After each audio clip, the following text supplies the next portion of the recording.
seconds.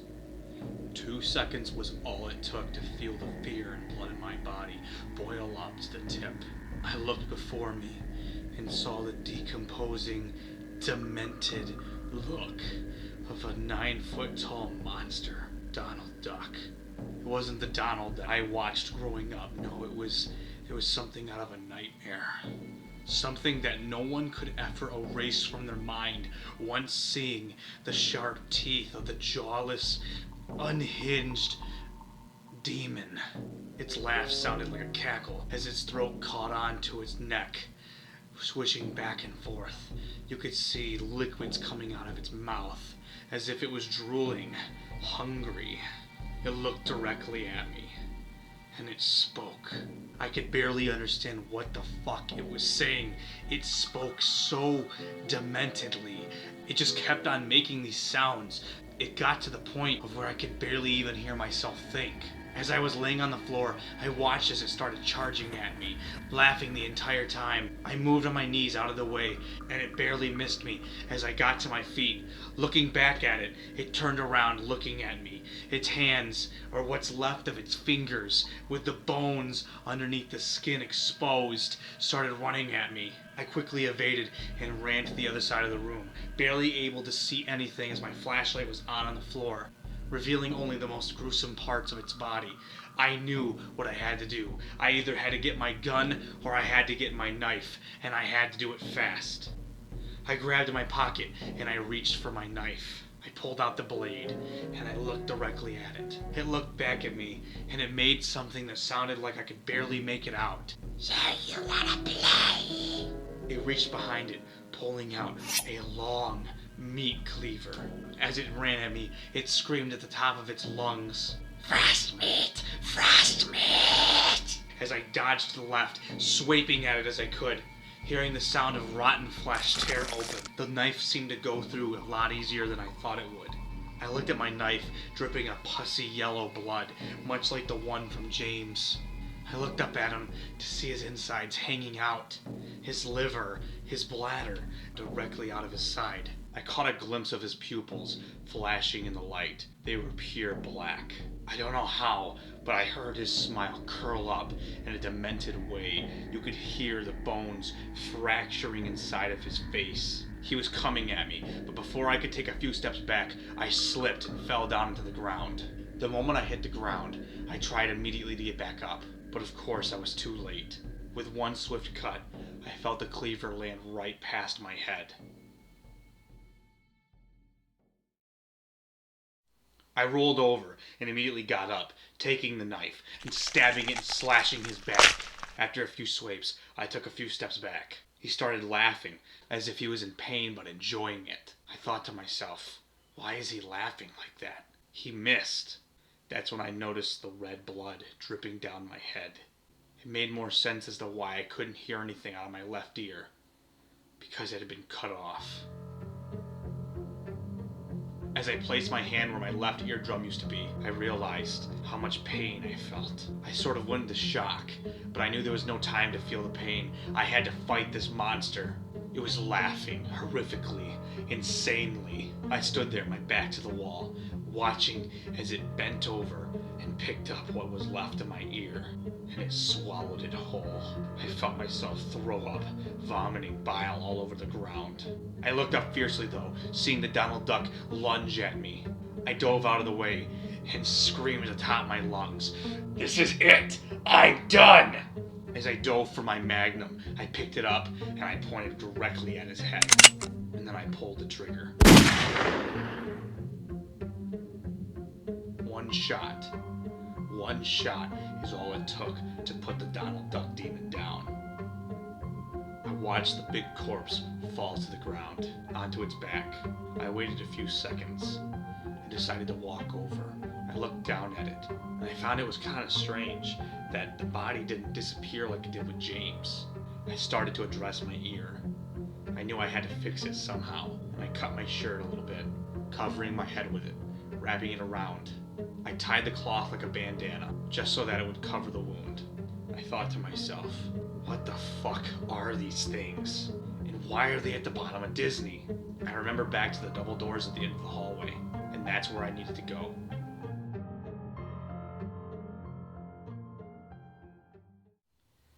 I have to go there.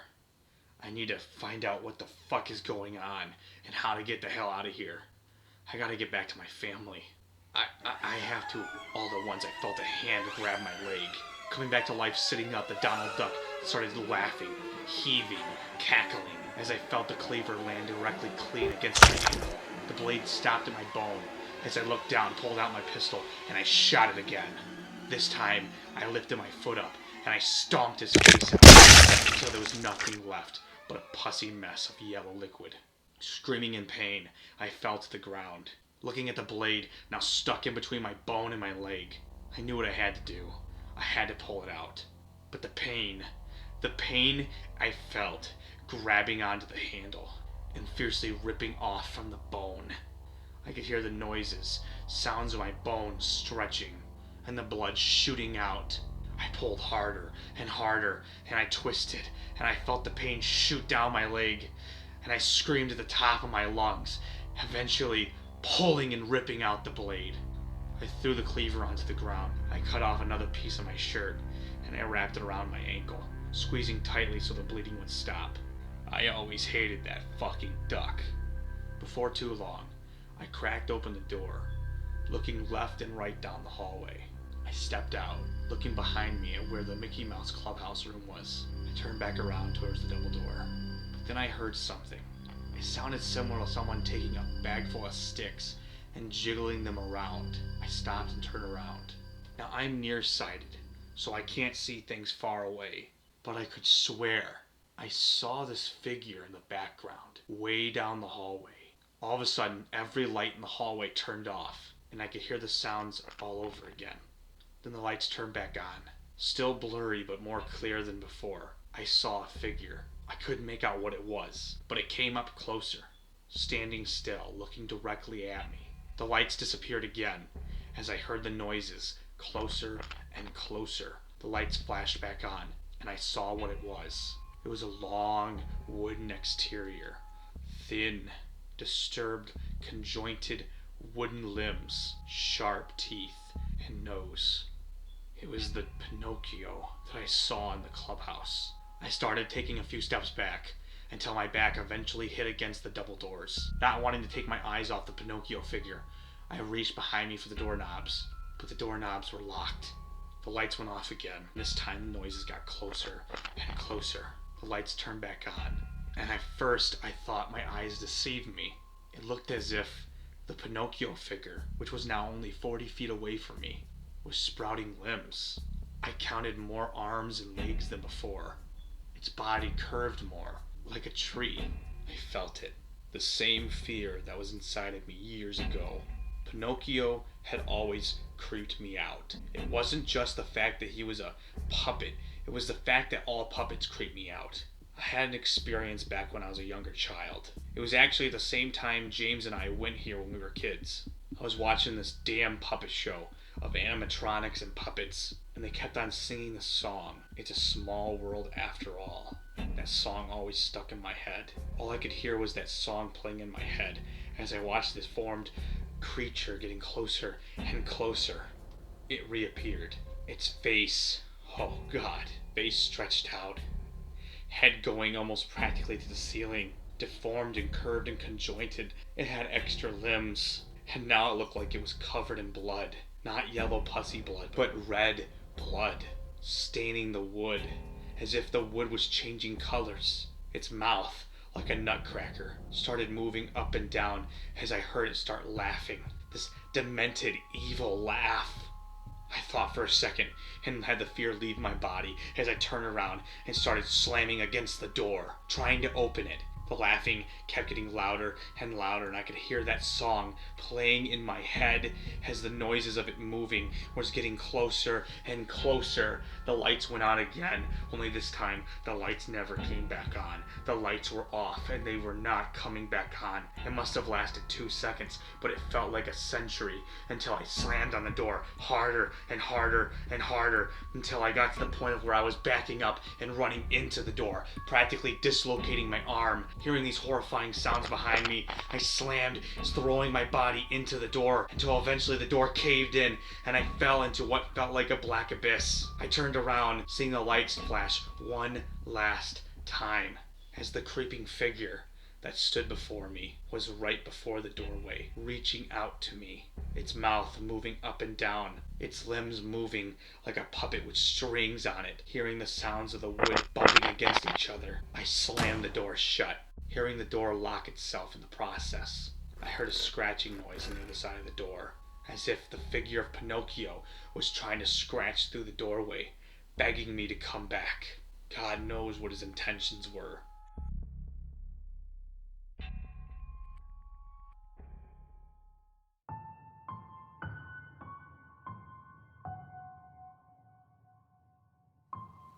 I looked behind me, now analyzing where I was. It was just a black abyss. There was literally nothing there. Just pure black darkness. And then the door behind me. I took out my flashlight. It was exactly how it looked. An endless abyss of pure darkness. I needed answers to the questions I had. And if him could answer them, then I'm gonna find him. And I'm gonna get the fuck out of this place.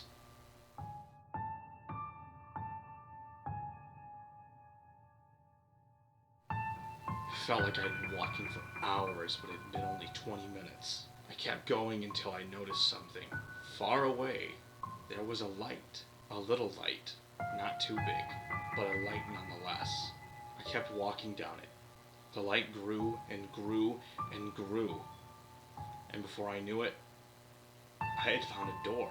Out of all the black abyss, it was just one door. It didn't look like an ordinary door though. It was high tech. Like one of those doors that don't have a knob or anything like that. You press a button that was located on the right side of it, and it raised up electronically. It made no sense to me how it was working down here, and why it was even here. I pressed the button. Before I knew it, the rusty door raised up.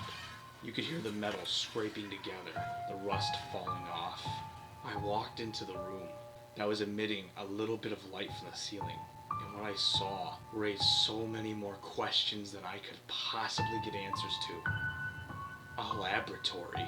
Not just a normal one, but just a big fucking laboratory, like those you'd see in movies or video games.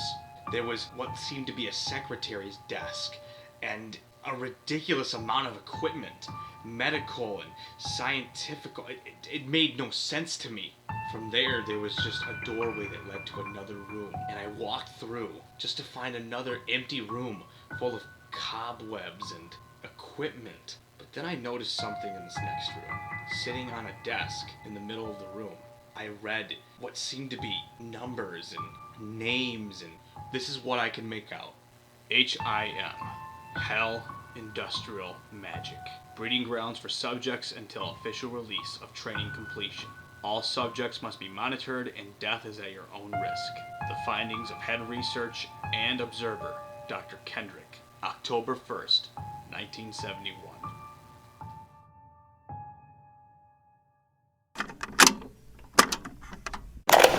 Today we finished moving from the old location in California to here. Alias said to the park would shine and that our research would make that shine last for centuries. From what I've heard, the government is still in the dark about what our true intentions are, thinking that we're building animatronics and testing products for their wars. We're really trying to expand upon science itself. We've done some horrible things to get here. However, Elias said himself that it's all part of the plan. And the plan is to further the world and prepare for the entertainment of the next century of humanity. And that is the living and breathing characters. Your children's favorite cartoons. We just need to make sure they're safe. He told me about the book. He told me about the dark magic it possesses. He said we will make it a reality. It's just a matter of time. Not if, but when. June 22nd, 1974. We did it! Elias is a genius. He was able to create the first subject, living, breathing. It was real. After all these years and failed attempts, the body stacked. But now we have our first subject. Subject 1 will be monitored and taught, personally observed by myself and Elias. We will continue testing tomorrow. It was a long, tedious process, but we finally managed to make it become what we've waited for. We will continue research and creating more subjects for the entertainment of the next century. Elias is leading us into a pathway that will further the human race as we know it. September 2nd, 1974. We now have a total of 83 subjects. They've all been very responsive. I guess we'll find out what turns up. It'll be years before we're sure if they're even ready for exposure to the outside world. After faking our deaths in '66 and taking an oath, practically selling our souls to Satan, some of us actually doing so, we finally created a dream. The dream for a better tomorrow. The dream for the future of the next chapter of the human race. And it all started with one mouse. September 12th, 1980. Ever since the subjects were brought here, it seems to be in a calm stasis. But we've noticed a few of them have been conspiring suspicious activity. Most notably subjects 66, 67, 68, and 1 of all things. It seems they've enjoyed each other, which is odd seeing how only 2 of them even work with each other. Maybe these subjects are smarter than we originally thought. January 27th, 1981. We had another attack just days after the first few. Some of the subjects have started acting hostile, ending in the loss of countless guards and scientists alike. We've had to exterminate some of the subjects, a few here and there. I do hope that things start to change soon. Otherwise, there might be a global catastrophe if these things make it to the surface. 1982. Give them rooms? Elias has gone mad. He wants us to give them rooms? And so close to the stairways, to the surface? After all these years I've known him, and this is his idea? They are not people. They are dangerous. Some have even killed just for Elias to shrug it off. And it has been cleaned up as if it's like a mess. Punishing them like it's his children. I have a strange feeling that Elias is starting to lose his entirety, his mind, his mental state. Reading into this, I started putting 2 and 2 together, thinking about the subjects. 1983. Humans. Now he's testing live humans. One of our best friends, Dr. Carmack, he's now gone. He's been turned into one of those awful things. We gave him the beds, the room, free roaming, the entire laboratory. Now we feed them not only food, but the remains of their victims. Every single day, we hire a new guard, a new scientist, and they're just like cattle to the slaughter.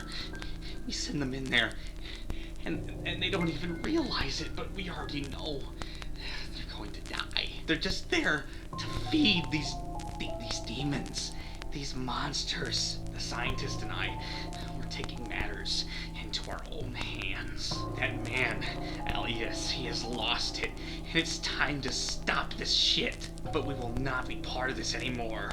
I now see the error in my ways. We used unspeakable rituals that God himself would shun us upon. The magic that we used, it's gotten into this head. He's playing God now.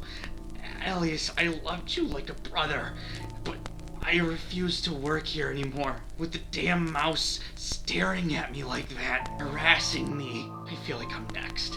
I feel like it's only a matter of days before he creeps up behind me and entirely takes me out. His voice, it's so identical. How it sounds so identical. I have no idea. You see, they're not normal. Some of them can morph, changing the shape of their bodies into conjointed, disturbing looks. changing what they look like. Some have purposely done so. Losing it, they've almost taken to attacking Elias even. Control is everything, and if we lose that very centerpiece, the control, then it's all over. The last bit of the research, what I read, it shocked me. Today is the day we leave. I've spoken to the other higher-ups. We will lock this place down and hide it like a stain on the floor of humanity. It'll be best if nobody even knew it ever happened. We can't kill them, not with him around. But I think he's on to us. We have to hurry. The subjects are coming like his personal army. Some learning from his book. The dark, evil magic from it gives them powers. Only they've lost control. Fuck, we've lost control.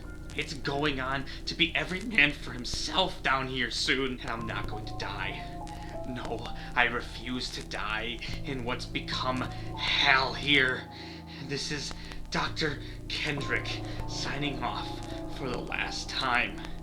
God bless us all, and may he forgive us, shedding mercy upon our souls for everything that we've done. We all deserve to rot down here. To whoever reads this, you're in grave danger. Get out before it's too late. The way to get out of this place, this hellhole, is not as simple as you see. It's enchanted with magic, devilish, evil spirits protecting the place like a sacred ground. This is what you have to do. You have to. The rest of the page was missing. I had no idea what to say. I looked around all over the place to see if I could find that page. It was useless. The page was gone, and so was any hope of getting out of this hell. I kept moving along. I went through yet again another door, and it led me to this room.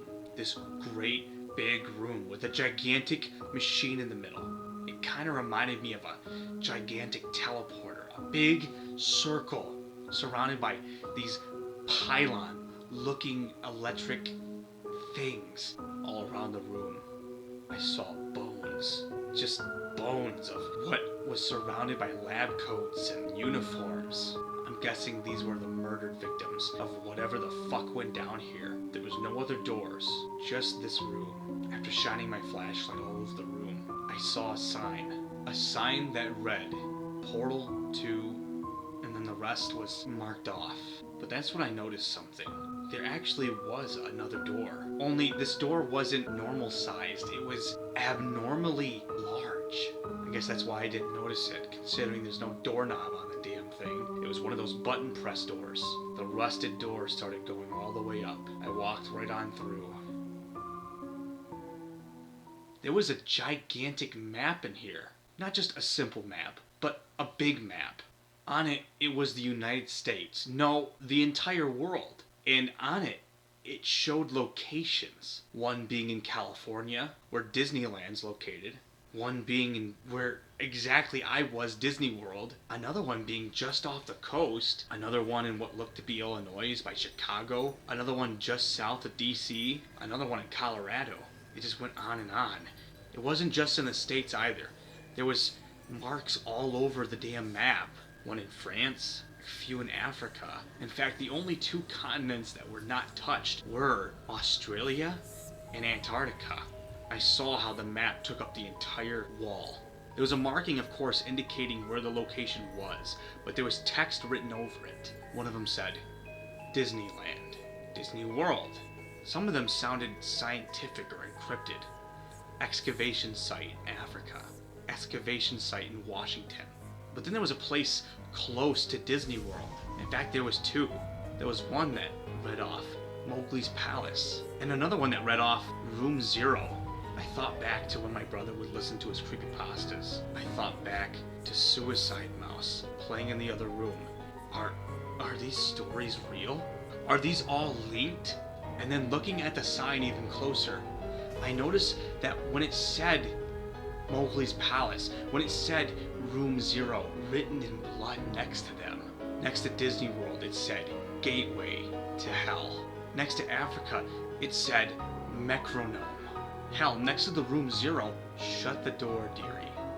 You're letting out the cold. I started remembering back to the creepypastas that my brother would listen to, thinking they were a myth up until now, knowing that these were just stories, and now seeing them here, way before they were ever posted to YouTube or creepypasta.net, next to Mowgli's Palace. It said abandoned by Disney. The shit my brother must have seen, he could have practically have written that story. Man, were they wrong. What I read next shocked me even more. Right there before me, on the wall, written in blood, and I'll never forget. It said, just remember that it all started. The mouse! I've been waiting for you, Frederick. I've been waiting a long time. My body froze, hearing that voice that I knew what it was. I heard it speak again. Well, you didn't stay in my clubhouse very long. That's not very nice. I told them I was gonna find you, and I was gonna eat your flesh and rip your limbs off. My body was frozen, yet I still managed to turn 180 degrees facing the demon Mickey Mouse. It's you. After all this time, it's you. Well, what do you mean by that, Frederick? How do you know my name? How the fuck do you know my name? As the smirk never left its face, it could not smile.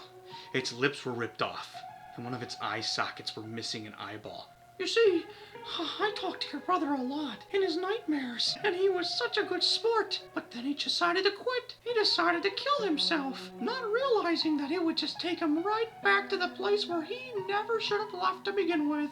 He told you not to go in here, but you still didn't listen to him. I guess that's your own fault. I mean, how could I blame you? Aren't you just curious about where we come from? Aren't you curious about what we do, what we've done? Out of pure fear, I uttered out the words. Why are you doing this to me? Why are you doing this to me and my brother? What did we ever do to you? Well, it's not what you did, Frederick. It's about what you're going to do. You see, I was all lonely down here by myself until your brother showed up. I was just a nobody, and I had no friends. Your brother James, he showed me that there's more to this. He showed me that there is a way out. I've never been able to go up those stairs as far before he ran up them. Something that my friends and we've all been looking for. We just want to go up to the surface like you. We're not the bad guys. We just want to have a little fun. What's a little bloodshed gonna do? Everyone's gotta eat, and everyone likes to have fun. Isn't that right, Frederick? I mean, after all, you're a murderer yourself, aren't you? What are you talking about, you son of a bitch? Well, if I'm not misunderstood, it comes to my understanding that you killed your baby brother, James. You see, you're just like me. You're just like all of us. Every single one of us. I'm nothing like you. I'm nothing like any of you. The demon looked at me. He started to chuckle, and he spoke. Well, you see, Frederick, you killed one of my best good friends, my friend Donald. All he wanted to do was cut your limbs off and eat your flesh. Now, what's so bad about that? Now you gotta make up for it. Now you've gotta take his place. It's just how things work. You get to become one of us and stay here in the happiest hell in the whole wide world. I'll never become one of you. I'll never, ever become one of you. I pulled my pistol out from my side, aiming it directly at the demon Mickey. You see, this isn't up for debate. You're outnumbered. What the fuck are you talking about? All of a sudden, lights came on, revealing a room full of demon Disney characters. Every single one of the names I listed off in that hallway, every damn Disney character, were all standing around me, surrounding every single escape route. There was nothing I could do. I think it's time that you join us, Frederick. I think it's time that you see the light. No, get away from me. They started closing in on me, taking steps closer and closer. They all started to sing that awful fucking song. Their voices, though, they sounded like children singing. My hands started shaking as I felt the fear boil up in my body, thinking of how this was the end, my life flashing before my eyes. They were only feet from me. The demon Mickey was laughing hysterically. The song grew louder and louder and louder. There was only one thing I could do. I put the gun to my head, and I cocked back the hammer. I shouted out at the top of my lungs. I'm sorry, James. I'm sorry. I'll be with you soon. I'll be with you soon. I heard a voice shout out, "Step back!" The demon characters started stepping away to reveal a figure in the background. It looked like a man. A man stood before me. Someone that wore a suit. Looks like he's from the 60s or the 50s even. He looked familiar, but I couldn't put my mind on it. As he got closer, I saw his hair was short. He had a mustache, and he looked like he was in his 30s or 40s. He looked up at me and smiled, spreading his mustache. I looked directly into his eyes, and I yelled, "I don't know what the hell's going on here, but who the hell are you?" His smirk grew big, and he pulled his arm out as if he wanted me to shake it. And he said, "Hello, Frederick. I don't think we've been acquainted.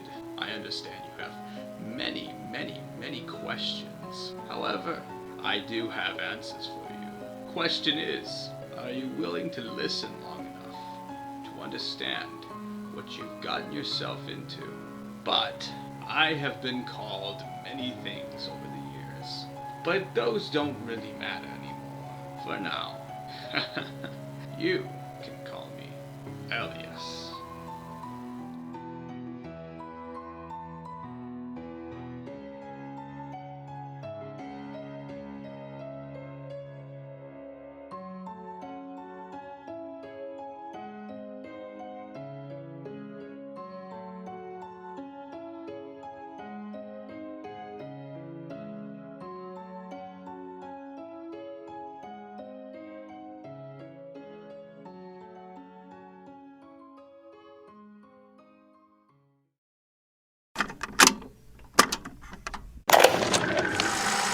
To anyone hearing this, my name is Elias.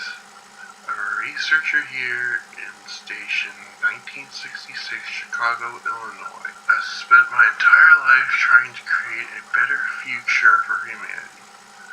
My research has brought us to new heights, but why settle for a step when you could take a leap?